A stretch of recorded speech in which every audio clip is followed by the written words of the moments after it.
you can have the self-belief, and you can say, what, I'm going to do it. I'm going to do it. I'm going to do it. I can do it. You can have the vision and the vision boards and the big dreams and everything, and you can put the work in. But if there's something inside of you that doesn't believe that you deserve it, it's just not going to happen.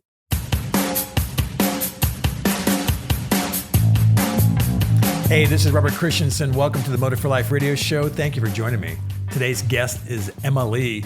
And Emma is a friend of mine who we crossed paths a few months back. And she has been on this self-worth journey for quite some time.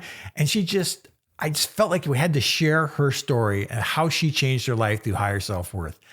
Enjoy. Hey, Emma, welcome to the show. Hi, thank you so much. I'm happy to be here. I'm overjoyed to have you with us. You're from across the pond. What part of England do you live in? Well, I actually live in Leicestershire, but I'm originally from just outside of London. Oh, right on. Have you lived there your whole life? I've lived in London for the first 25 years of my life, and I've been up here now for nearly 20 years up in Leicestershire. Well, fantastic. So tell everybody who you are and what you do. Wow. So my name's Emma. And probably the main thing I am these days is a mummy of two wonderful girls and a wife as well. But my career is in beauty therapy. So I have been a beauty therapist, a manager and trainer for over 25 years now. And I've had an amazing career. I've worked in salons in London. I've worked on spas on luxury cruise ships. And I've been working I spent 6 years on cruise ships. It was amazing. Oh my gosh. So you're like one of the people that were always on a ship. And if you need to get your hair done for the evening or that kind of stuff, or facial, they would come to you. That's it. They'd come to us. Oh my gosh. Yeah. And then what did you do after cruise ships? So after cruise ships, I was at home for a little while.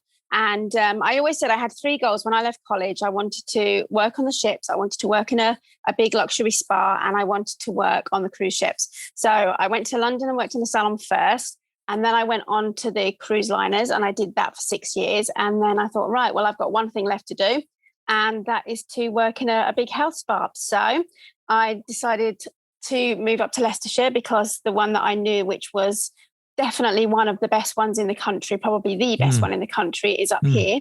And so, I came up here and got a job here, and I was up here, been working for them for 19 years now, worked up to treatment supervisor, trainer, duty manager in the spa. And and funnily enough, recently, only a couple of months ago, I actually finished there. I quit after 19 years. What? Oh my gosh. So this is like in mid-cycle of the stuff that you're going through with all the stuff that we're talking about. So tell me what happened. I mean, this is really interesting. So I've loved my career, and I've been really, really lucky because I've absolutely loved everything that I do, love the industry that I'm in. But when my first daughter came along, as everybody who's had children knows, everything gets turned upside down. Whole world gets turned upside down. How old is she now? So she's 10 now. Okay. And my littlest is 4. And I'd made the decision that I didn't want to go back to work full time. I haven't got family around here because they're all back in London. And so I would needed to pay for childcare to look after her and just weighing everything up. I didn't want to go back to work full time. So I decided to go back to work just 2 days a week. But what that meant is I had to cut down all of my seniority. So I lost my duty manager position, my supervisory position, and I had to go right back down to a therapist, which was absolutely fine because that was my choice. And, that was how it was.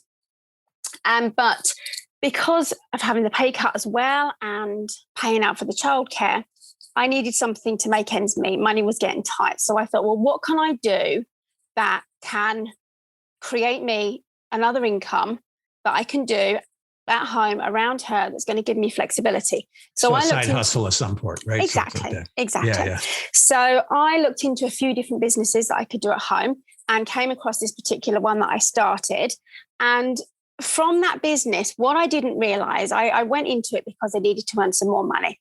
It's in the health and beauty industry, which is an industry that I know very well, that I'm extremely passionate about. And I thought this is it. This is just perfect for me. But what I didn't realize is the personal development journey that it was going to take me on. Because, really? Yeah. Did you run into a wall? I didn't how you shifted there, right? So what was it that you ran into? I thought it was just going to be, you sell some products and you earn commission, and that was it. And I entered into this world of people who were so positive, confident, great self-esteem, really into goal setting and vision building. And for me at that time, I'd done all of my career goals. I'd got as high up on the ladder that I ever could possibly get in all of my positions and my careers. And, and that was something else that when I dropped back down to a therapist again, which is still a fantastic job, I was hungry for more. I didn't have that challenge anymore. And I thought, I need something to get my teeth into. And then when I took on this business, it wasn't just about the business and it wasn't just about the money. And I started reading all of these books. People were saying, right, read this book, understand about business, understand about entrepreneurship. And it was a whole new world because I was doing it for me and I was doing it to leave a legacy for my family. And so it was a whole new world that I was getting into. And I really didn't expect that. And so the self-development journey, I was always interested in this kind of thing, but my self-development journey just absolutely took off from that. So how long ago was that? So that was 6 years ago now. Oh, wow. So you've been on it for a little while. While. Okay. So you're in a self-development journey, starting your side hustle. You have a 10-year-old at the time. Oh boy, you just brought on another one, right? About 6 years ago. Since then, you have another girl. Yeah. Right. And so those are all intersecting. And now it's been 6 years since that time till you decide to leave at this place now. I mean, so what has changed through that self-development journey? There's I'm sure quite a bit, but what were some of the key peaks that you went across? I think the reason that I left is because obviously with everything, when I went and had Lauren, so she's 4 now, I'd got myself into a position where I didn't even need to go back to work the 2 days a week. And I was going back and I was working 1 day a month. And that was pretty cool. Really? Yeah. So I was able to work 1 day a month. Give yourself a little vacation from the little ones, right? Exactly. That was what it was. It was a day off from the kids. Exactly. It's a day off. Yeah. Oh, believe me, my wife and I've had 2 of them. We had there was a lot of times where I said, hey, but side note, what kept my wife together was 1 day a month, first Saturday a month. It was a 24-hour sabbatical. She had to leave the house. She had to leave for an overnight with girlfriends, hotels, whatever. And I would take the kids for a 24-hour period, right? And she would take it down to the very last minute. She would not show up until absolutely last. But we did that for almost 12 years. Yeah. It's so important because it's so full on. It's so full on. And when you're not working, I mean, there's no easy way to do it, whether you're a working parent or a stay-at-home parent or you're doing a bit of both. There is no easy way because it just doesn't end. It's non-stop. That's right. It's so physical. And exactly. It's just constant. And so just having that 1 day to go to work and to go and do treatments on people and be in a room in silence was with adults. Just, oh my goodness, it was heaven. It was absolute heaven. So you just kept that 1 day a month. So I kept that 1 day a month. So I did that for 3 years. Oh, wow. Well, I say 3 years, it was 2 years really, because then of course, COVID hit and everything was locked down. And so, life changed for all of us. But then when it was coming to the time of going back, I just thought, I don't want to go and be in that environment anymore. I didn't want to go back and work in the environment that I was in with all of the new restrictions. And I thought, I don't need to now. I wasn't getting from the job what I had got before. It wasn't serving me. And so I just thought, do you know what? It's now time for me to take that almost leap of faith, because just even that 1 day, it was still kind of hanging on a little bit. It was a bit of a safety net. And so I thought, right, it's time to take that leap of faith now. Everything's lined up. It's time to just do it. And so I did. Well, good for you. And so you and I crossed paths, it's been 6 months now? I think so. Yeah, something like it's been that. about 6 Something months. like that. And I have to say, I was really quite surprised when you emailed me and you told me about your book club. So tell me about your book club, what it is, and how you ran across the bug in our brain. So to be honest, I think it must have been about 2 years ago, maybe even 2.5 years ago that I came across the book. And I remember we'd had a training one evening, and I think the training must have been around self-worth or something like that, because something triggered in me. And I just thought, I need a book. I need to find a book on something that I needed. And I just went onto Amazon and I did a bit of searching, and the bug in our brain just jumped out on me. And I clicked on it and I just thought, that's the book I need. That's the book. And I mean, I'm a massive believer in the universe and how the universe works. And so I don't doubt for a millisecond that I was meant to have that book. I was meant to find that book then. So I got the book and I started reading it, and I just thought, this is brilliant. This is it. This is absolutely, this is just what I need. And at the time I was working towards a promotion, and I felt like I felt like I was treading water, and I just wasn't getting anywhere, and I couldn't figure out what it was that I was doing wrong. And I was doing all the self-development. I was doing the work, and I had the self-belief, and I had the vision, and I had everything. And I thought, I'm doing everything that I'm supposed to do. What isn't coming together? And when I read the book, I just thought, this is it. It's self-worth is the missing piece of the puzzle, because you can have the self-belief, and you can say, I'm going to do it, I'm going to do it, I'm going to do it, I can do it. You can have the vision and the vision boards and the big dreams and everything, and you can put the work in. But if there's something inside of you that doesn't believe that you deserve it, it's just not going to happen. And so that was where I was. That was what it was that was holding me back. And it just kind of clicked. And I had so many light bulb moments when I was reading it. And I just thought, this is just it. This is the missing piece. And 2 months after I read the book, I got that book. And at the same time, I got Esther Hicks' book, Ask and It Is Given. Oh, yes. Love that book. Which is fabulous. Abraham is amazing, right? Yes. I just love that whole class. Yes. Amazing. And those two books, reading them both, I then promoted in my business. And that was the shift. That was what did it. And so since then, I've been saying to people that I work with, you've got to check out this book. You've got to check out this book. This book's fantastic. And I've been sharing it with people, and when people have been buying it, and they keep coming back to me saying, that book's fantastic. That book's awesome. Thank you so much for that recommendation. And then a little bit out of the blue, a good friend of mine, Kelly, who I'd said to her, you've got to get this book. You've got to check this book out. She said to me, I'm going to do a book club with the book. She said, do you think? And I was like, fantastic. Yeah. So her and somebody else, they got together and they said, right, we're going to run a book club. And they kind of drafted me in as well, because obviously I'd set the ball rolling, if you like. Right, of course. Yeah. But it was their, it was their baby, and they was doing it. And once we had our first session on our book club, I just thought, I need to contact you and I need to tell you what's going on, because this is massive. Yeah. I mean, we had about 30 people on this book club, and we probably had about 50 people reading the book.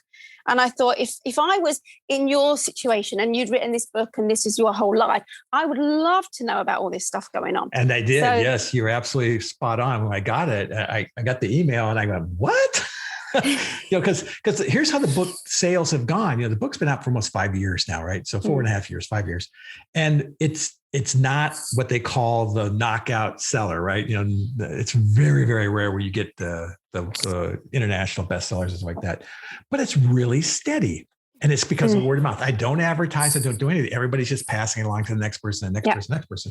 And I love that, because it's spreading through word of mouth. And when somebody picks it up and then passes it on, that means that person is going through a healing process. Yeah. Right. The self-worth healing process. And when you said, and wrote me that the book club was doing, and would you come and see us, and surprise them? I was so moved, because I knew what was ahead for a bunch of people. The dominoes would start falling for people. And some it would make sense to because they are in that spot. And some it wouldn't. They didn't understand. They don't understand worthiness. Yeah. That's fine. But the seed is planted. Exactly. It's like that. So you had this book club and you guys went through the book. And so what were some of the things that were happening in the club? Tell me what are some of the stories that were going on. So we all work together. So we're all part of the same business. And all part of the same health and beauty. Yes. Okay. So we're all part of the same, so it's a network marketing business that we're in. We're all part of the same company.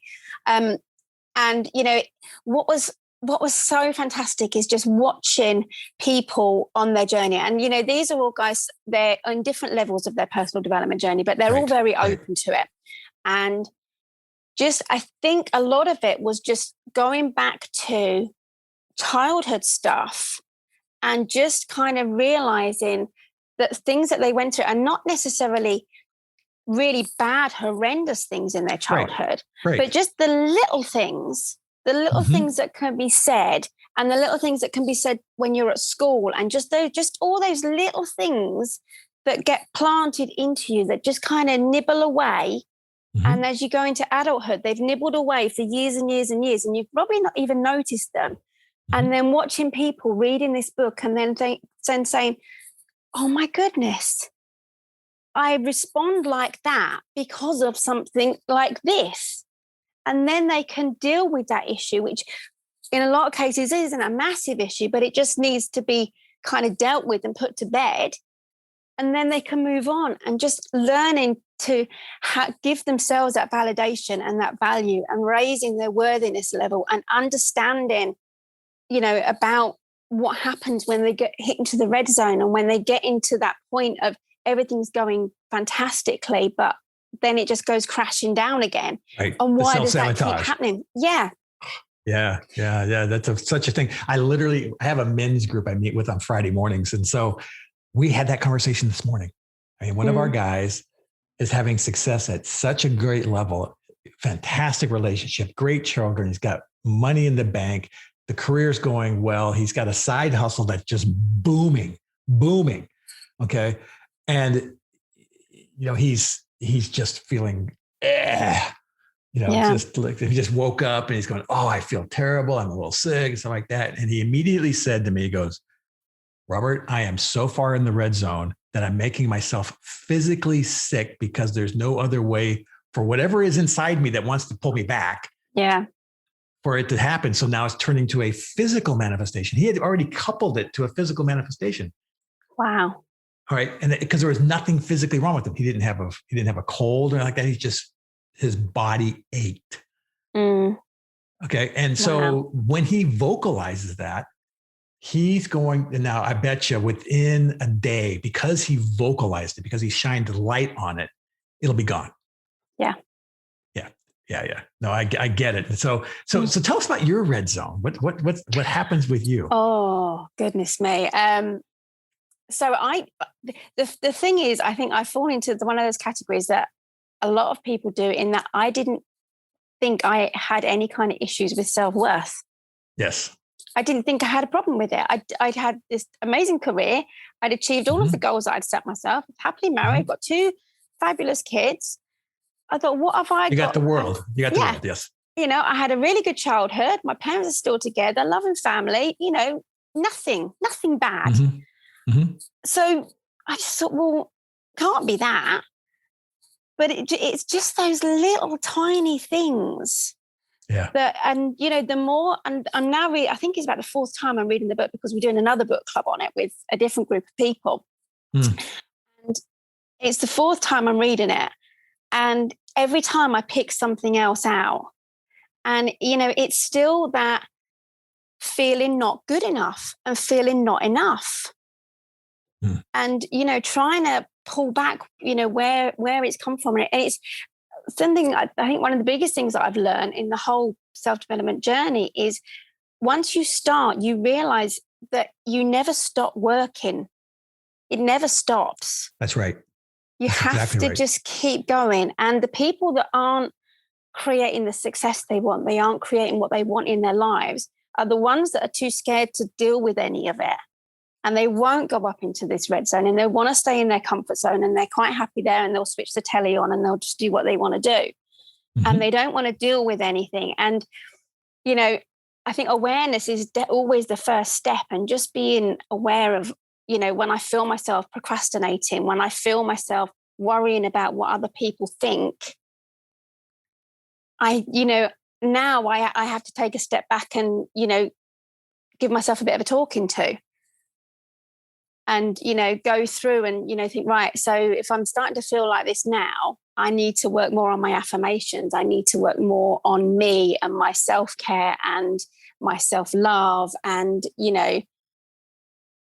kind of make it that it's okay to feel like this, and let's breathe and let's move through it, and let's kind of figure it out and just take steps forward, even if they're just baby steps, and just keep working through it. Well, that's your red zone. Yeah. What you just described there was the emotional holdbacks that happen as a result of a previous success. So I was coaching a young man. Actually, he's not a young man. He is a PhD mathematician from Stanford. He's a professor. Wow. Okay. With a worthiness issue. Okay. Now he has all the accolades on the planet, right? I mean, come on. You said, wow, right? Stanford PhD mathematician. Okay. Right. You pretty much can write your own check with that. Okay. Exactly. However, he doesn't feel that he's worthy of the accolades. Okay. So he's pursuing accolades and goals to justify him feeling worthy of them, as opposed to him knowing he is a good, smart individual and achieving that goal because he is worthy of it. And this shift, Brene Brown talks about that all the time, about the shift of worthiness from me pursuing something and saying, see, I'm worthy of it. I own this house. I'm worthy of riches. I own this car, or I have this family. See, I'm worth that. Versus I know who I am. I know what I'm capable of doing. And I go after it and have achieved it because I'm worthy of the achievement. And that separation is so apparent in today's society, where people go to achieve things as a billboard of their worthiness, as opposed to people like yourself who are on a path, who already know about their self-worth, they're evolving it, and these other moments of achievement continue to go forward and forward. So there's a really interesting piece about what your story here is, that if you become a bit of a mentor or a leader around this topic with these folks. So we, as part of our business, so we help other people as well. So we help other people to create their own businesses. And, as part of that, you have to lead them and mentor them and help them with their own journey. And we had an amazing leadership training day a couple of weeks last month, I think it was. And I was asked to be a trainer, and I just thought, what am I going to train? And there was just only one subject, and I thought, I've got to train in this because I love it. I feel like it's so close to my heart now, and I'm so passionate about it, and I could talk to people all day about it. And that doesn't mean that I'm a master at it by any stretch of the imagination, because I still know how much more work I have to do.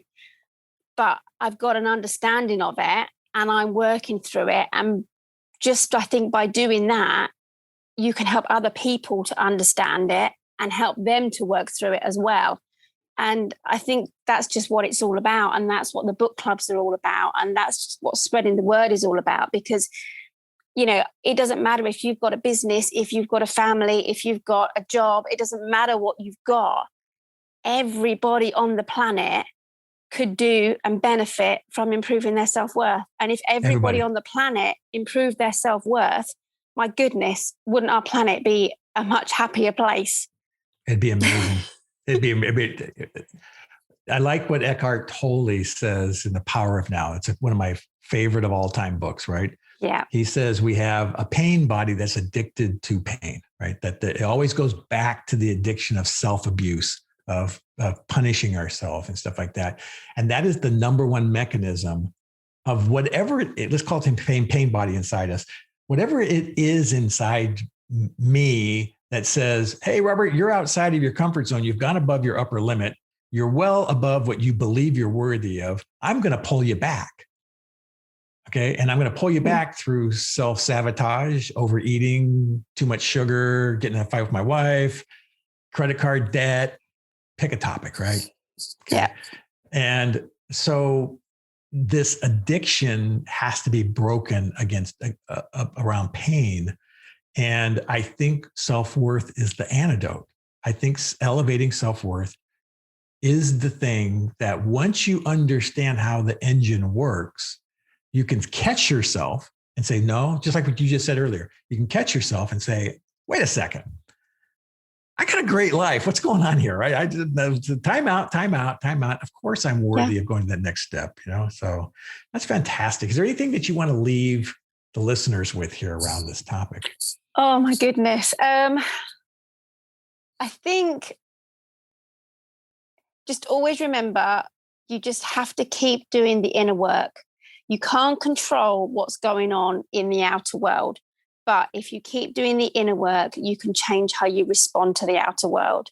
And I think that is just magical. To just keep working on it and keep working through whatever you come across. Just keep working and stepping forward. Emma, thank you so much. I really, really love and care for you. You're really a great person. You've been just a fantastic gift in my life. And I just want to say thank you. Thank you so much for having me. It's been an absolute pleasure to come and chat to you. All right. I want to thank Emma for joining us today. Thank you so much for subscribing and leaving comments on your favorite podcast player about Motive for Life. Please, please, please go to Amazon and pick up The Bug in Our Brain. It's a book. It's also on Kindle. There's also the exercises that are available for free. It's called The Gift. Go to the website, motiveforlife.com. Simply put in your email and we'll shoot you over the gift as a PDF. It's a 90-day exercise program to elevate your self-worth. It's free, no charge. We're not spamming you. Thank you for joining us, and have a great day. Bye.